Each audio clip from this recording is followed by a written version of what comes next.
గోదావరిపల్లి పోయి వస్తుండగా మన ఐటీ చౌరస్తా మంచిర్యాలలో రక్తం కట్టుకొని ఒక బస్సులో పడిపోయిన అప్పుడు ఒక అమ్మగారు మన పాత మంచిర్యాల సైడ్ ఉంటారు. ఆ అమ్మగారు అప్పుడు యేసు ప్రభువుని నమ్ముకొని దేవుడు బిడ్డ స్వస్థ పొందుతాడని చెప్పి ఆ అమ్మగారు ఎవరో కాదు కానీ మా స్వీయ సంఘస్థుడు కేశదాస్ వాళ్ళ సిస్టర్. ఆ అమ్మగారు నాకు ఆ రోజు దేవుడి గురించి చెప్పారు అంతే.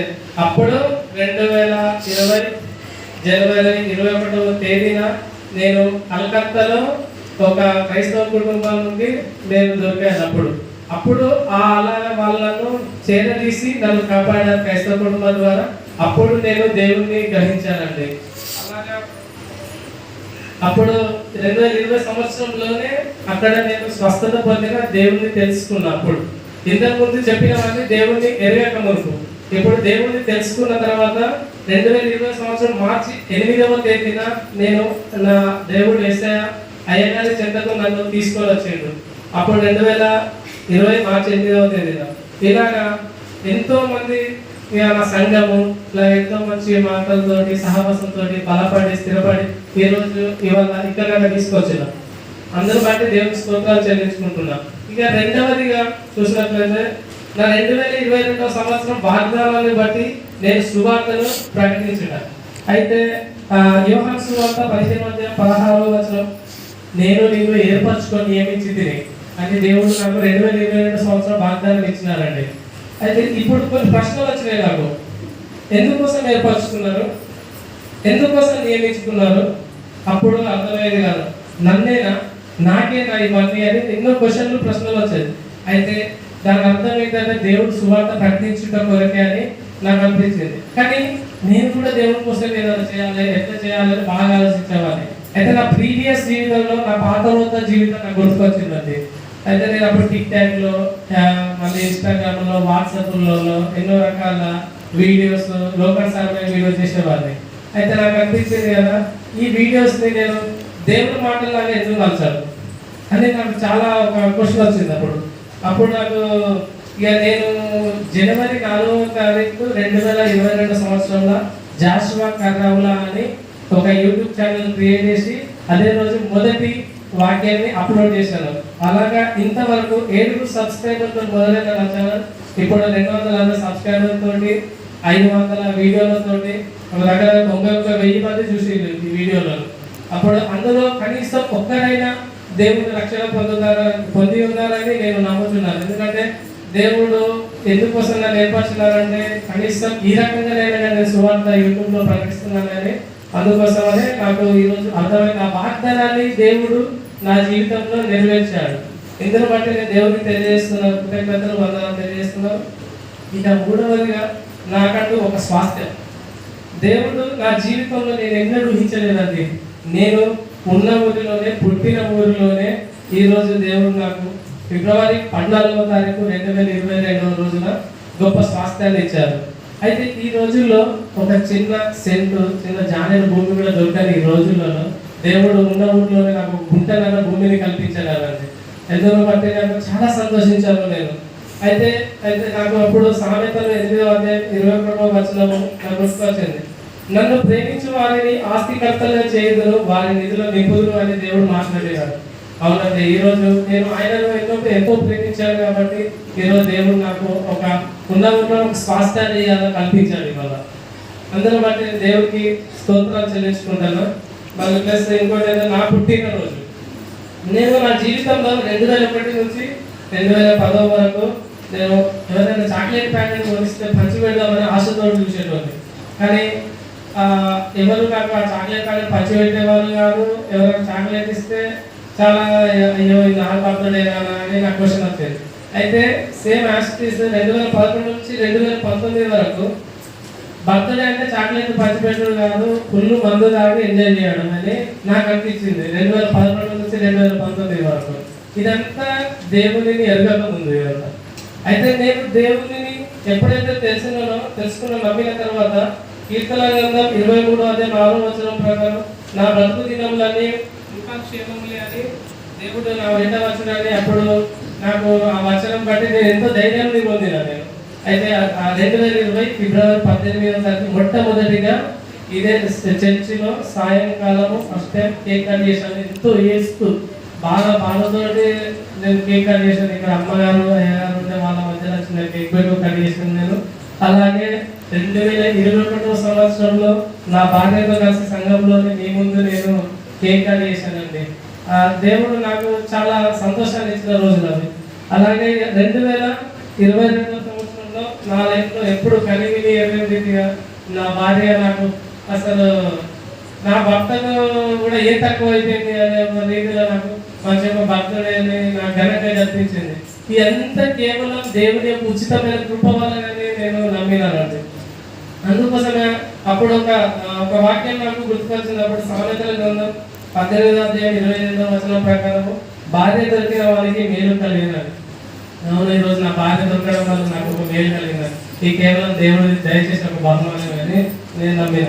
అయితే ఒక భర్తగా భార్య పట్ల ఉండాల్సిన కనీస బాధ్యత అని ఏంటిదని నాకు అప్పుడు అనిపించింది. అప్పుడు అయితే తన పుట్టింటి వారిని సొంత వారిని అందరిని వచ్చి విడిచిపెట్టి నా దగ్గరికి వచ్చింది.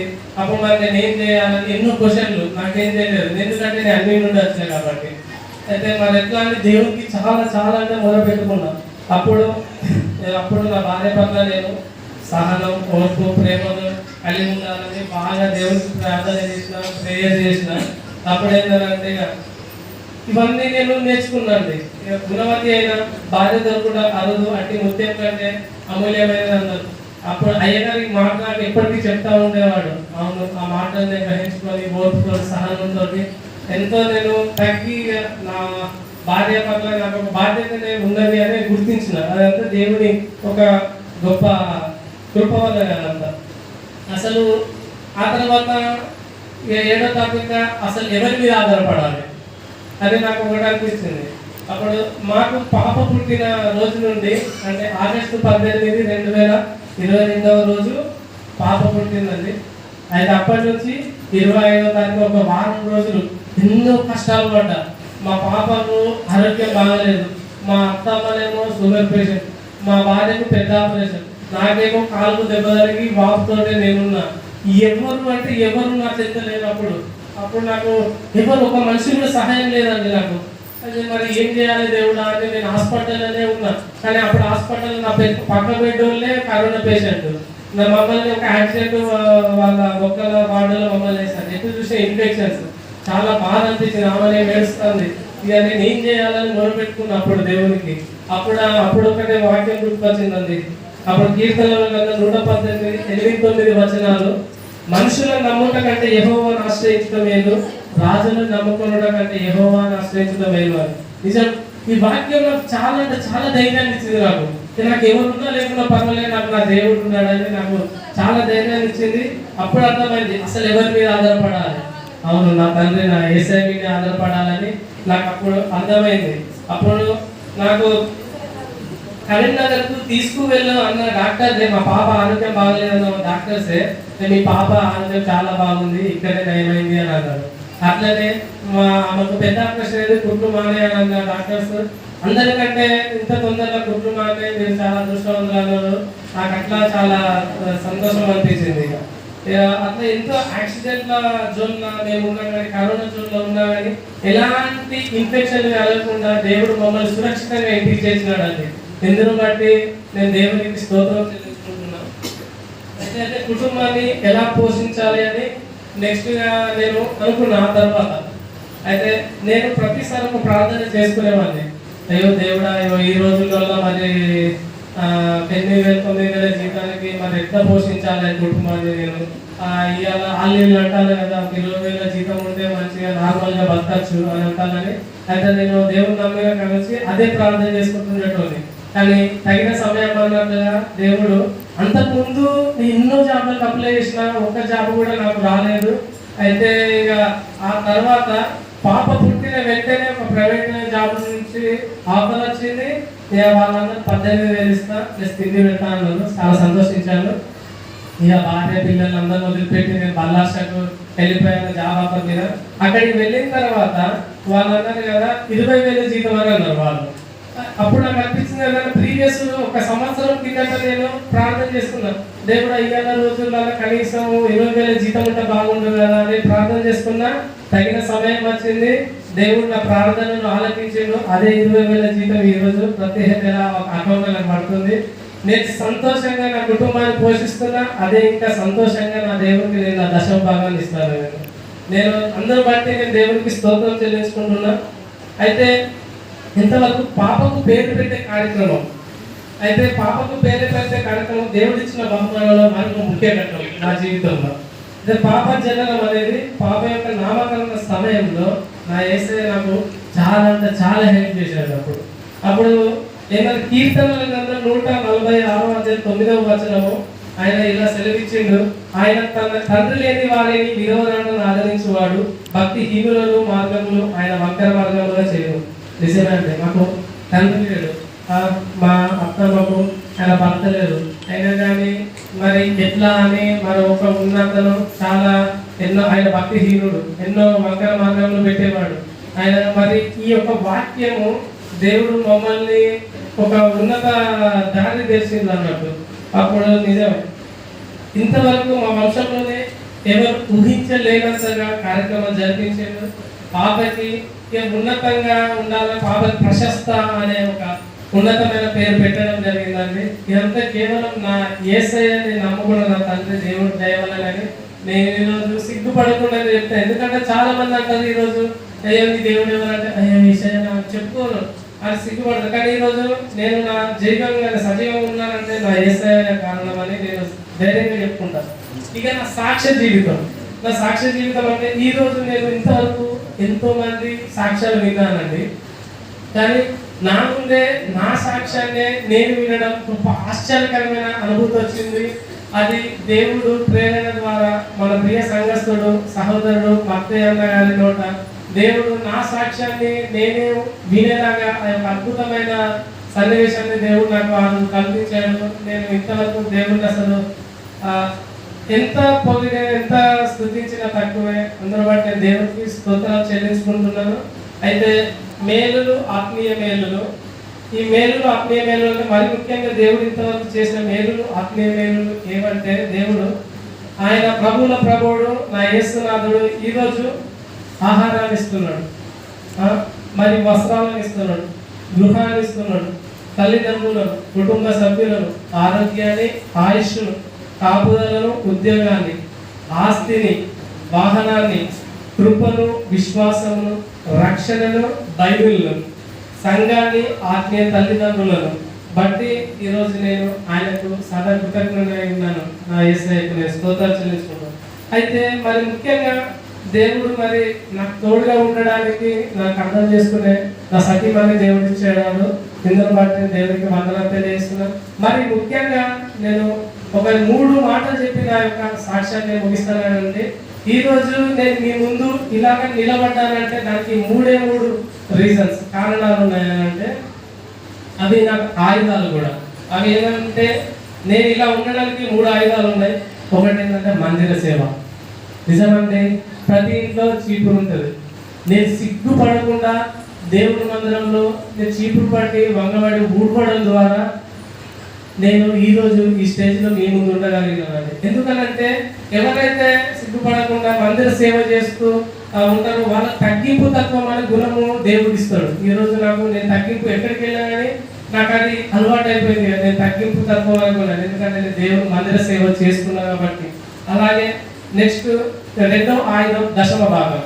ఈ దశమ భాగంలో నా సంపాదనలో ప్రతి నెల అది ఎంత వచ్చినా కానీ ఫస్ట్ దేవుడికి ముందు, ఎందుకంటే ఆయన నాకు ప్రాణాన్ని ఇచ్చినాడు. ఈరోజు సజీవంగానే ఉండడానికి ఆయన కారణమైనాడు. కాబట్టి నేను నా సంపాదనలో 10వ వంతు నేను నా దేవుడికి ఎలా ఇస్తానంటే చాలా సంతోషంతో ఇస్తానండి. ఏంటంటే జీతం వచ్చిందంటే ఫస్ట్ నా దేవుడికి వేయాలి, తర్వాత ఎందుకంటే ఇవాళ రేపు చాలా మంది ఒక విశ్వాసి బాధపడితే, విశ్వాసికి ఏమన్నా అయితే అయ్యంగా ఆత్మీయ తల్లిదండ్రులు ఎంతో విలువలు ఆడిపోతారు. అదే మరి ఒక ఆత్మీయ తల్లిదండ్రులకు ఏమన్నా అయితే మరొక విశ్వాసం కూడా ఎందుకు పట్టించుకోరు. కానీ ఈరోజు దేవుడు నాకు అలాంటి దురాలోచన ఇవ్వకుండా, అయ్యో నేను దేవుడికి ఇవ్వడం ద్వారా నా అయ్యగారు అమ్మగారు కూడా వాళ్ళు కూడా ఒక బుక్కడి తిండి దొరుకుతుంది కదా, మరి ఎట్లా వాళ్ళను ఎవరు పోషిస్తారు? దేవుడు. అది ఎవరి ద్వారా? మనం ఇచ్చే దశమ భాగం ద్వారా, మనం ఇచ్చే కానుకల ద్వారా అని ఈరోజు నేను ఆ యొక్క సత్యాన్ని తెలుసుకున్నాను కాబట్టి సంతోషంగా నేను దశమ భాగం ఇస్తున్నాను. ఇక మూడవది ఏంటంటే క్రిస్మస్ కానుక. నా యొక్క జీవితంలో నేను దేవుడు నమ్మినాక ఆమె నుంచి ఇప్పుడు నా క్రిస్మస్ కానుక నేను రెగ్యులర్గా చెల్లిస్తాను. ఎందుకంటే క్రిస్మస్ కానుక ఎందుకంటే నా ప్రాణాన్ని ఈరోజు ఇచ్చిన, నాకు ఒక సజీవమైన దేహాన్ని ఇచ్చిన దేవుడు ఈ యొక్క జన్మదినాన్ని ఘనంగా ఆచరించడం కొరకే నేను ఈరోజు ఆ క్రిస్మస్ కానుకను ఎంతో సంతోషంతో ఇస్తున్నాను. ఇంతవరకు దేవుడు ఇవన్నీ ఇలా జరిపించినందుకు దేవుడికి సదా మహిమ కలుగును గాక. ఈ యొక్క సాక్ష్యం ద్వారా నాకు ఇంకను నేను బలపడతానని నమ్ముచు ఇప్పటి వరకు జరిగిన ఈ యొక్క నా జీవితాన్ని నేను దేవుడికే ఇస్తూ సమస్త ఘనత మహిమ ప్రభావాలను ఆపాదిస్తూ యేసు నామములో అందరికీ మరొకసారి వందనాలు తెలియజేస్తున్నాను. Thank you.